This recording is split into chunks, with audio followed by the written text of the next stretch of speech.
Un regiment de antilerie de Ioan Alexandru Brătescu Voinești.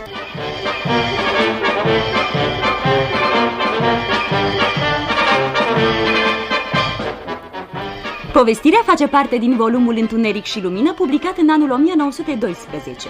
În distribuție, Alexandru Giugaru, Nineta Gusti, Emil Popescu, Gheorghe Oprina, Virginia Stoicescu, Ion Ciprian, George Groner, Dinu Lucian, Coti Hociung, Niculescu Cadet.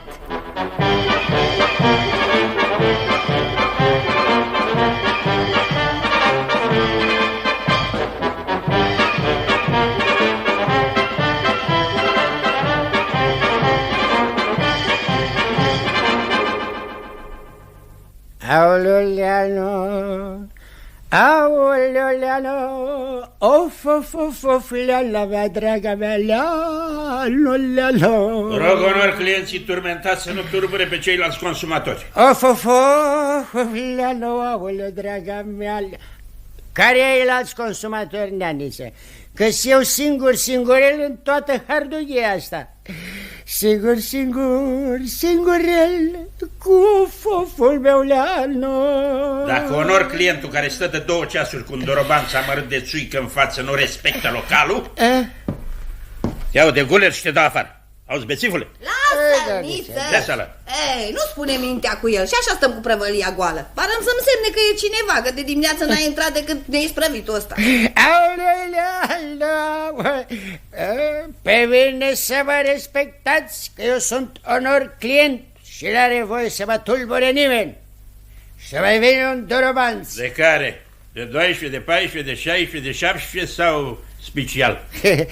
Dar ce deosebire între 12, 14, 16, special, care mai 17? scump, e mai bun. Hai și leneriță. Fugi, domnule. Eu îl dau afară. Vrei să scapi de mine? Bine, mai dăm un dorobanț pe datorie. Cui dai pe datorie, nu-i mai vezi în prăvălie. Hai, plătește dorobanțul și du-te. Păi de paralele, Leniță. Cine are parale în târgul ăsta? I-a tăiat 2 stângi în dăuscător lui Popavuza și știi cu ce v-am ales? M-a binecuvântat. Da? Uite, mai dăm un dorobanț și cu ăl de l-am băut îți dau 2 binecuvântări. Vezi dacă eu sunt leven și nu-ți cer bani înainte? Trece-i în cont. Îți plătește el când se trece. Nu-i dau nici de pomană, nici pe datorie. Hai, du-te.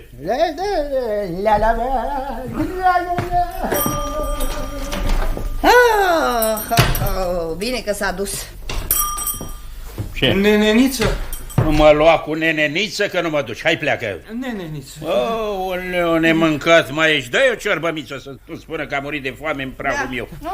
Neneniță. Bine, dă-i și un gât de țuică și să se ducă cu Dumnezeu. Uite acum. Neneniță. Tanti Mițo, uitați-vă la mine, nu mă recunoașteți. Ce să te...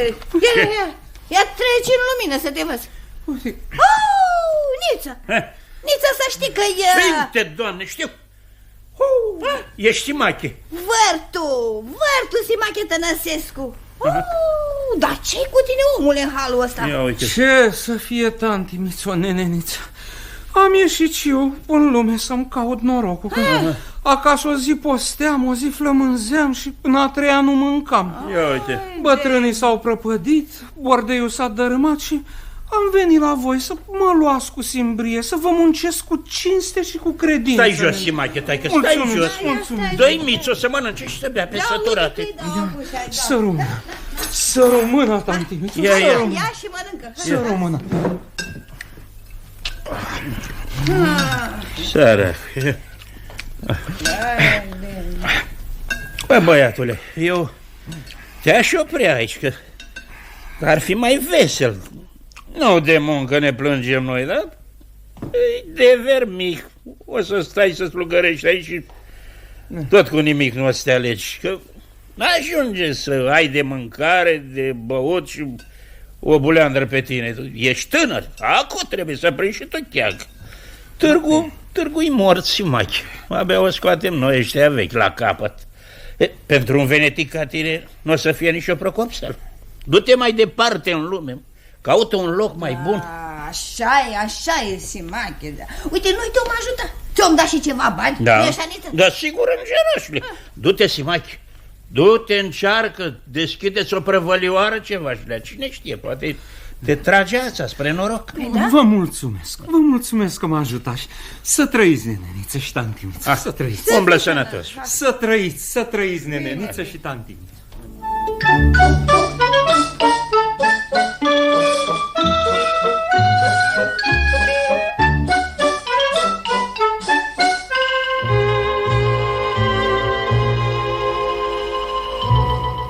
Să trăiți, neneniță și tanti Mițo. Așa.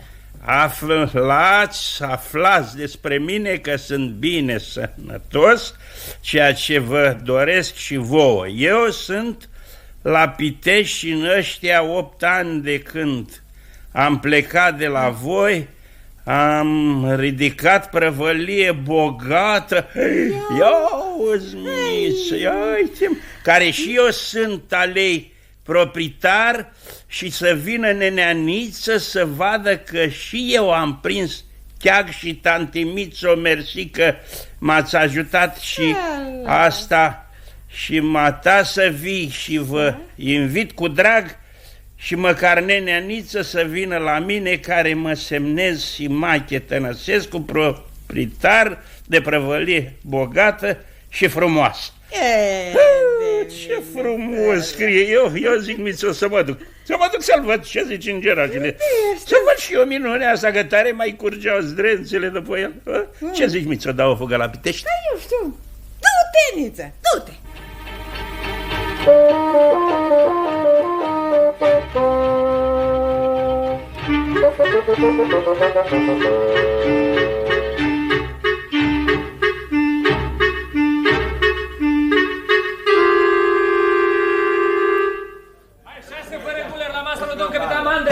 O jumătate de icre, măi! 2 înfundate cu 3 mari! Și uite așa, neneniță, regimentul m-a făcut om. Gică, schimbă fața de masă la domn Slocoden Mitru, să trăiți, să trăiți. Tot binele și belșugul de la ei vine. Lică fă curat la rezervat. Să trăiți, domnul Iortașcă. Poftiți în fund. E rezervată ca de obicei. Mulțumesc. Băiete, pune puterea ursului la gheață și dă jăratec la trandafir, ca sosit domn Maior. Am înțeles, jupâne. Regimentul să trăiască, neaniță. 3 porții cu mărânași. 4 cu floare și odată sărmăluțe! Un drăgășan cu 2 pahare la 2 locotenii în bijou! Ce fel de regimente, Simache? De tunuri, neneniță. Antilerie sireaca, mama bătălii. Și mamă și tată, neneniță. Iauzi, se întorc de la instrucție. Cazarma-i peste drum.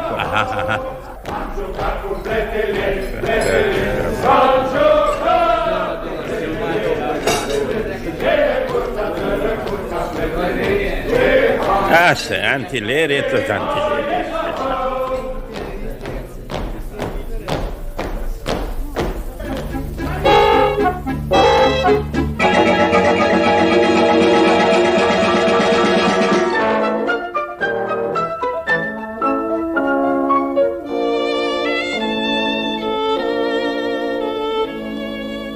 M-a jucat cu pletele, hi-ha.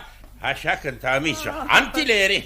Și înăuntru un dever de m-a speriat. Și Simache, să-l vezi pe Simache, cu lanț de aur pe burtă. Și, da, ce burtă.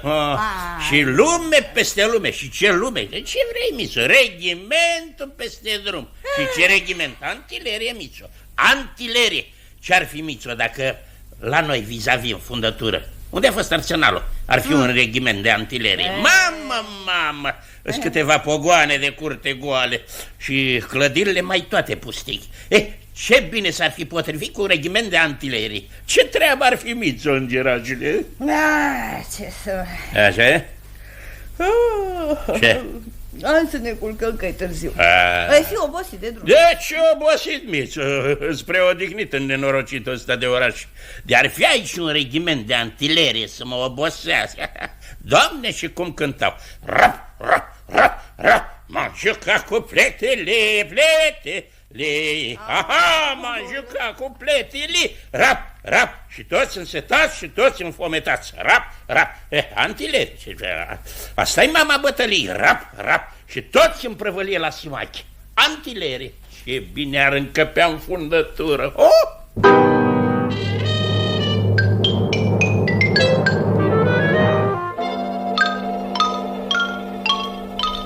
Și de 5 parale lumânări de spermanțet. Uai de mine, lele, saftă, că de 5 parale poți să-ți dau o lumânărică, subțire ca paiul. Până ajunge acasă în răzvat pe căldura asta, rămâi cu feștila. Ce să fac, neneniță? N-am vândut nimic în piață. Ha? Venisem cu lapte dulce și mă întorc cu el acru. Oh. Noroc de mi-a tot gustat o babă din turța de brânză până mi-a terminat-o. Că altfel mă căram și cu ea înapoi. Dar de cumpărat, n-a cumpărat nimeni. Ce zici, mițo, îngerașile? Poftim. Și-au pierdut bietele femei Ziulica degeaba. Ia să fie aici un regiment de antileri. Alea sunt guri, nu glumă. Dacă zici dumneata, să auzim de bine. Și alea 5 parale, să aduc eu cu anămițo niște salată când viu joi la Bine, bine, să fii sănătos. Ia să mă duc și eu. Da, unde te duci, Niță? Ies și eu, mițo. Să fac 2 pași prin târg, nu te superi. Las că până mă întorc, tot nu te deranjează nimeni, că n-avem regiment de antileri. Bine, bine, bine.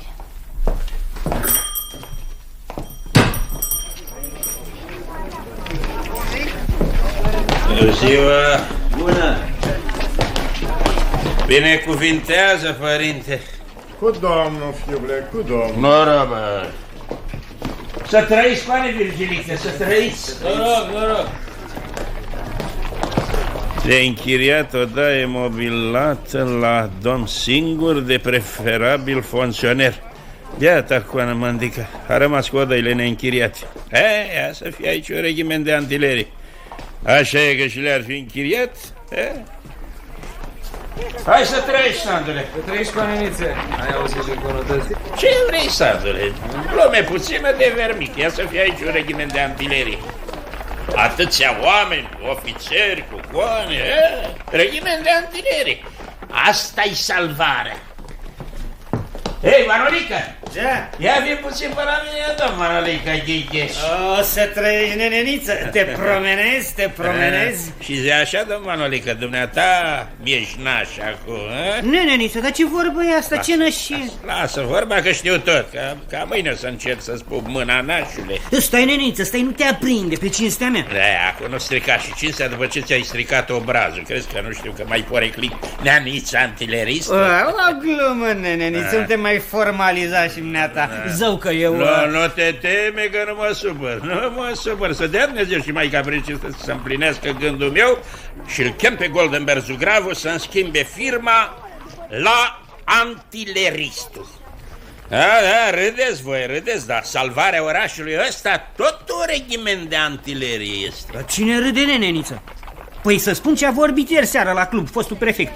Conul Virgil Bercescu de mata. O fi fost el prefect, dar n-are cuvânt. Stai să auzi. Da. Zicea conul Virgilică cum că i-a fost scârbă de mezatul de conștiințe de la alegerile trecute. Aha. Zicea că din aproape 2000 de alegători care s-au perindat pe la cabinetul lui la prefectură, numai 9 inși au cerut servicii de interes general. Da, și care să știa 9 sfinți? 8 învățători de țară și dumneata, neneniță, care ai cerut aducerea unui regiment de antilerie în oraș. 8 cu o brânză nouă. Mă miră de conul Virgilică de mai vorbește. Când i-am spus atunci, coane Virgilică, să știi că nu-i dau votul candidatului dumitale dacă nu aduci regiment de antilerie. Te-a pus și pe dumneata să juri pe icoana Sfântului Nicolae? Hai, adeți insertarul biroului. Stai să auzi? A scos o bucată de lemn din gura sobii și mi-a spus ca lemnul ăsta să se usuce care nu vota cu Marinide. Dar i-am zis eu și am pus mâna pe lemn. Dar tot așa, și cine nu aduce un regiment de antilerie, coane Virgilică? Eu l-am votat pe Marinide, dar unde-i regimentul? Las că vin iar alegerile și nu mai pupă dumnealor votul meu. Să trăiești, nașule. Să trăiești, neaniță.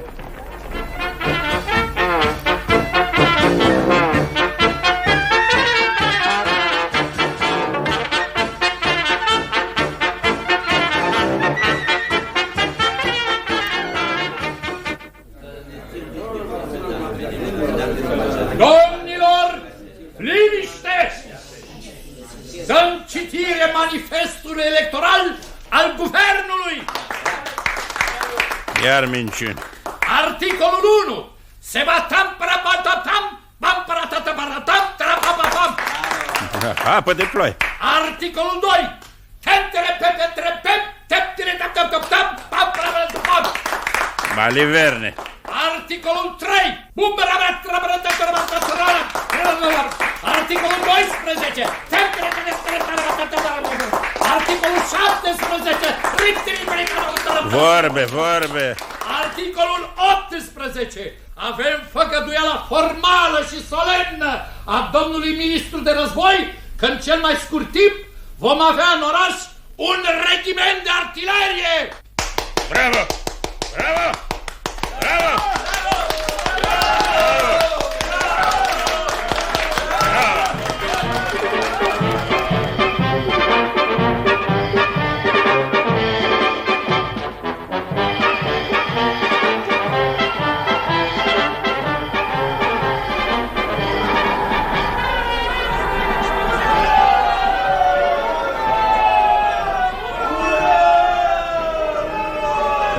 Mițo, îngerașule, sui aici pe bancă, puișorile. Dă-te mai încolo, Ghiolane, fă loc. Nu vezi că e damă. Vezi, îngerașule, vezi? Uite că apar în capul bulevardului.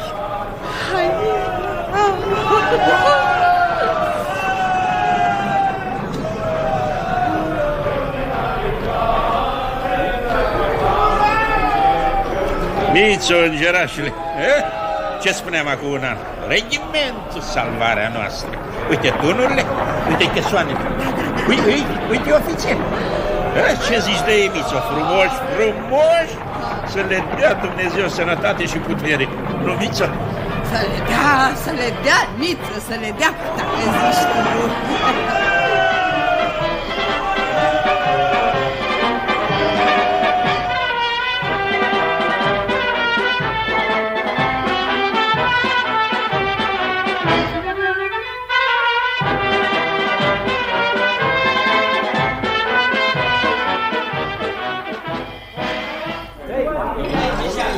Mișcă, Petrică!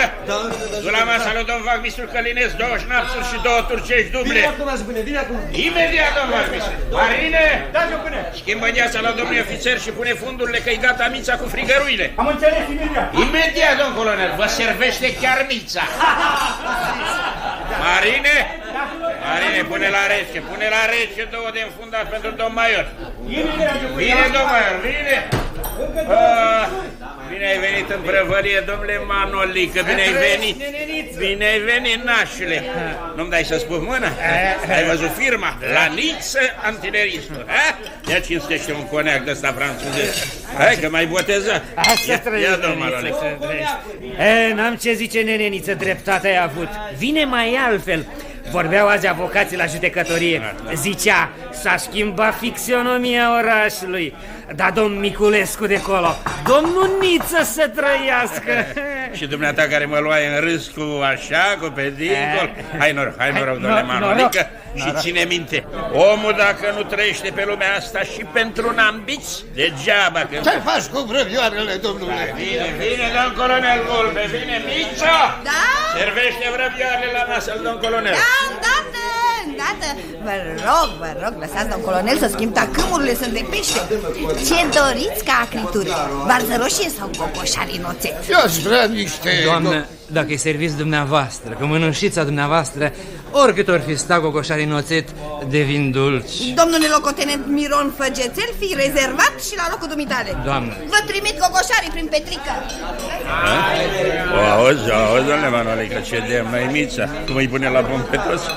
Nu ca neva saluta Chepantovarul care îi se scurg ochii după galoane. Așa-i, neneniță, coana Mița. Nici arhanghelul nu-i mai alb și mai curat. Ia să mă duc să-l salut pe domnul colonel Vulpe. Să trăiți, domnule colonel Vulpe! Vă salut, domnule Manolică! Iar rog la masa noastră. Mulțumesc! Să ți-l recomand pe domnul locotenent Miron Făgețel, sosit proaspăt în garnizoană. Domnul Manolică Ghigheți de la tribunal. Ghigheți! Da, îmi pare bine. Da, vă rog să mă iertați, eram cu gândul în altă parte. Nu știu unde erați cu gândul, domnul locotenent, dar cu ochii erați pe coana Mița. Da, drăguță femeie. Ce drăguță, moșe! Asta e cea mai frumoasă femeie din tot târgul. Nu stimă și comente, că mulți au bătut capul și dacă ar fi fost soi rău cu un bărbat încrezător ca domnul Liță. Bine, așa s-a vorbit că Gogul Minculescu, acum vreo câțiva ani, pe când era substitut la tribunal, odată la vie, și de câte ori se ducea singură la Măleni să-și vadă părinții, proprietarul moșii. Dar despre care femeie frumoasă nu vorbește gura lumii. Prozi, domnule colonel! Prozi, domnule locotenent!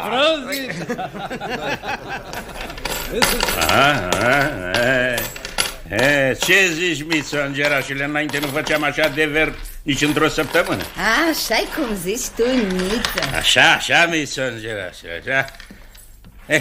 Pune banii în cutie că eu mă duc. E întrunire la club. Auzi, îngerașile, și că vine legea repauzului duminical. Acum când avem regiment de antilerii. Repauz ne trebuie, nu? Păi nu ne-a repauzat noi ani de-a rândul când ajunserăm de fundul lăzii? De ce-i las? Vine și deputatul Colegiului 2. Noi l-am votat. Îl sobam să răstoarne legea.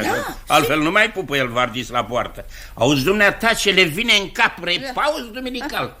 Și o să întârzi mult, Niță, dragă? La 12. Fă-și tu o socoteală până mă duc, până mă întorc. Cât om sta acolo, tu culcă-te. Pangerașule.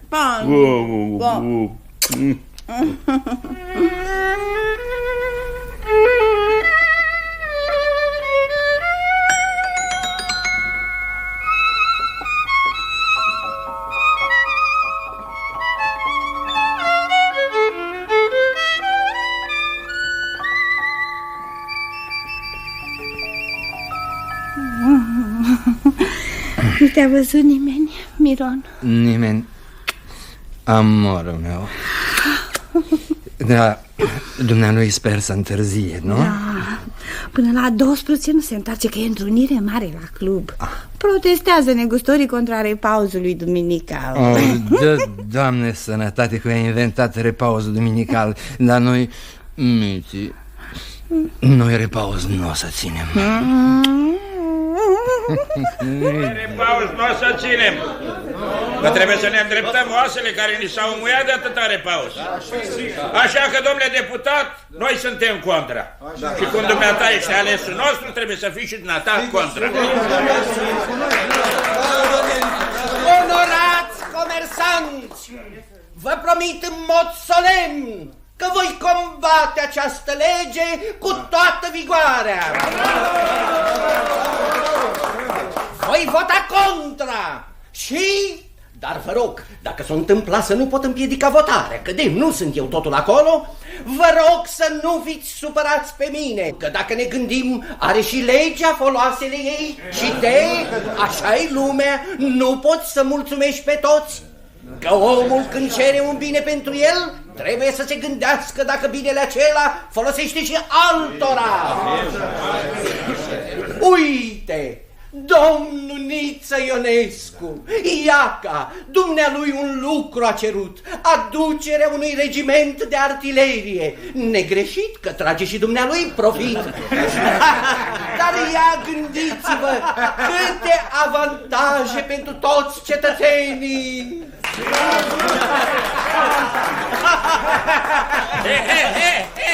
Ce râs, domn Bandova? Ce râs, domn Tachec? Ce-ai râs când a spus că trag profit? Ce-ai făcut și pe alții să râdă ca proștii? Ce ești, dumneata, nu ai avantaje? Și-ți mercizme, bocanci, ghete pentru cucoane de toate culorile? Văd că ți-ai mai luat 2 ajutoare. Râzi în prostie.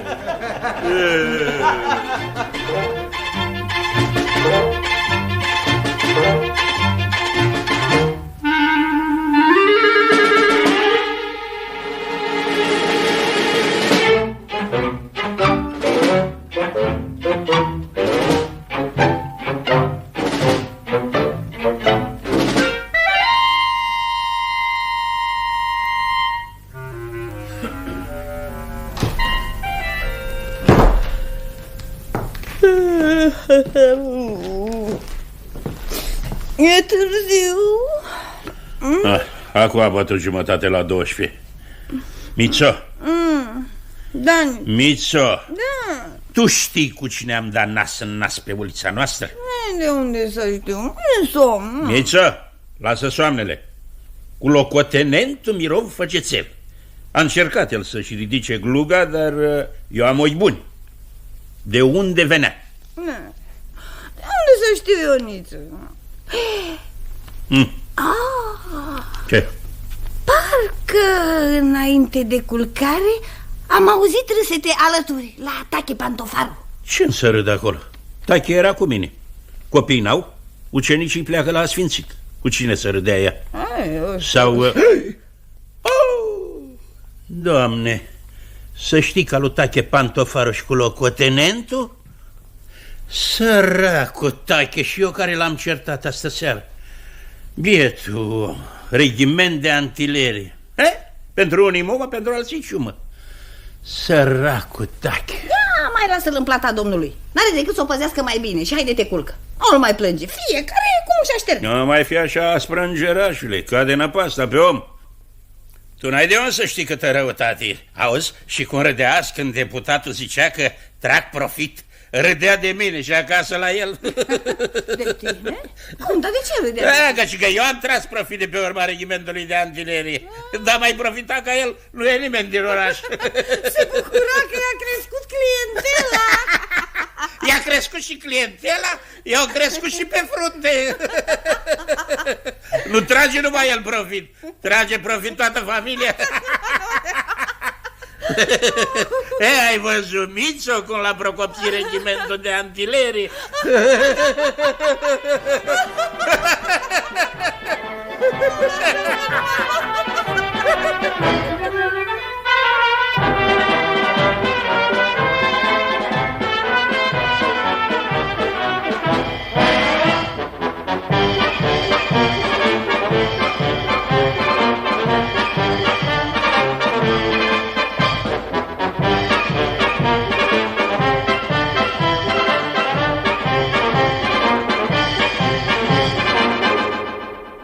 Ați ascultat Un regiment de antilerie de Ioan Alexandru Brătescu Voinești.